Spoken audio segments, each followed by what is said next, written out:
Bonjour, j'espère que vous vous portez bien. Aujourd'hui, je suis là pour vous présenter une nouvelle leçon qui a pour objectif introduire les modèles en barre, modéliser des situations additives, soustractives et même de comparaison, identifier le tout ou une partie d'un nombre et identifier la grande partie, la petite partie et leurs différences dans le modèle de comparaison. Installez-vous devant vos écrans. Je vais commencer le calcul mental. Quelles sont les différentes représentations du nombre 126?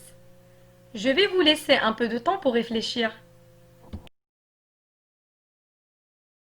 Le nombre 126 peut être représenté de différentes écritures, en chiffres, en lettres, sous forme d'une expression additive, au choix, ou d'une expression soustractive, au choix, ou par une décomposition, en centaines, dizaines et unités, ou par la suite des nombres qui inclut le nombre précédent, le nombre lui-même et le nombre suivant, ou par une expression de multiplication, ou bien par une expression de division.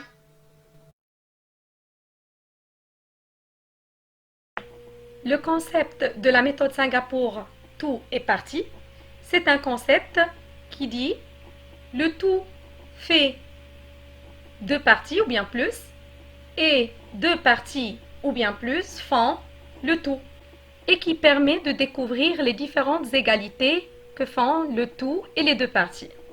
Ici, 6, c'est un tout qui est formé de deux parties, 4 et 2. Ce concept nous permet d'écrire ces différentes égalités. 2 plus 4 égale 6, 4 plus 2 égale 6, 6 moins 4 égale 2, 6 moins 2 égale 4. Modéliser un problème signifie faire une image ou bien dessiner un modèle pour résoudre un problème mathématique ou une situation d'addition. Un modèle permet de visualiser un problème, de comprendre les données et de le résoudre avec facilité. Selon la méthode Singapour, je dois toujours commencer par l'étape concrète, passant par l'étape imagée, vers l'étape abstraite. Avant de résoudre un problème, nous devons nous poser les questions suivantes. Que cherchons-nous? Le tout ou bien une partie? Dans cet exemple, je connais mes parties et je dois chercher le tout. Si j'ai un problème dans lequel je connais mes parties et je vais chercher le tout, je vais utiliser une addition. Passons au deuxième cas. Lorsque j'ai un problème où je connais le tout et l'une des deux parties et je dois chercher la deuxième partie, je dois effectuer une soustraction. Prenons un exemple.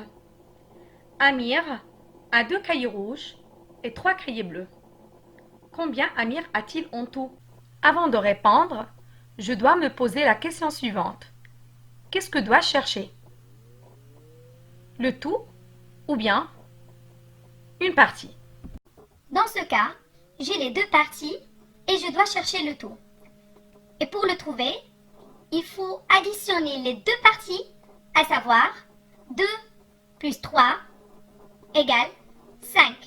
Les deux parties sont 2 et 3, qui font le tout 5. Donc notre réponse sera Amir a 5 cahiers en tout. Passons maintenant à un autre exemple. Un magasin a 13 bicyclettes en stock. Il a vendu 7 bicyclettes. Combien de bicyclettes lui reste-t-il en stock? Je vais commencer par dessiner un schéma par tout. 13 bicyclettes qui sont en stock, ça veut dire le tout. 7 bicyclettes sont vendues, ça veut dire ils ne sont plus en stock, c'est une partie.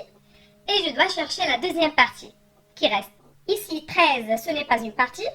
Et la partie que je vais chercher, ce n'est pas le tout. Lorsque j'ai un problème où je connais le tout et une des deux parties, je vais chercher seulement la deuxième partie. Je dois effectuer une soustraction. Dans ce cas, 13 moins 7 égale 6. Donc notre réponse sera, il reste 6 bicyclettes en stock. Passons à la deuxième partie de notre cours. Je vais vous présenter un problème de différence. Ici, j'ai la plus grande partie, la partie bleue, et j'ai la plus petite partie, la partie violette, et je dois chercher la différence. Dans le deuxième modèle, j'ai la plus grande partie et la différence, et je dois chercher la plus petite partie. Lorsqu'il s'agit de l'un de ces deux cas, je dois effectuer une soustraction. Passons au dernier modèle. Lorsque je connais la plus petite partie et je connais la différence, je vais effectuer une addition pour savoir la plus grande partie. Travaillons cet exemple. Omar a 17 feutres. Adam en a 6 de moins qu'Omar. Combien Adam a-t-il de feutres? Ici, je connais la plus grande partie, celle d'Omar, et je connais la différence entre les deux parties, 6 feutres de moins. Je dois donc chercher que la plus petite partie. Dans ce cas, je dois effectuer une soustraction. 17 moins 6 égale 11. Donc notre réponse sera Adam a 11 feutres. J'espère que cette leçon vous sera utile. À très bientôt pour une nouvelle leçon.